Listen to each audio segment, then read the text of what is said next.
అండి ఈరోజు పుదీనా చట్నీ చేయవచ్చు. అందుకోసం మనకు కావాల్సినవి పుదీనా, పచ్చిమిర్చి, వెల్లుల్లి, జీలకర్ర, ఒక 3 టమాటోస్. ఆయిల్ హీట్ అయిన తర్వాత అందులో పచ్చిమిర్చి, వెల్లుల్లి, జీలకర్ర వేసుకోవాలి.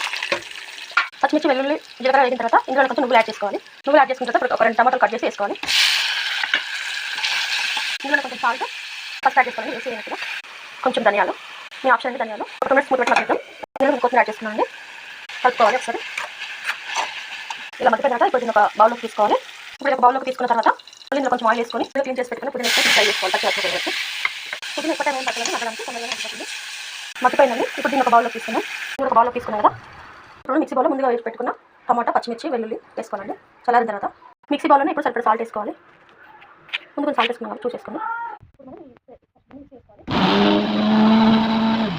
మిక్సీ వేసుకున్న తర్వాత పుదీనా యాడ్ చేసుకోవాలి. యాడ్ చేసుకున్న తర్వాత మళ్ళీ ఒకసారి మిక్సీ పట్టుకోవాలండి. ఏమి పుదీనా చట్నీ రెడీ అయిపోయింది. తాలింపు కోసం ఆయిల్ వేడి చేసుకొని అందులో ఆవాలు, ఎండుమిర్చి,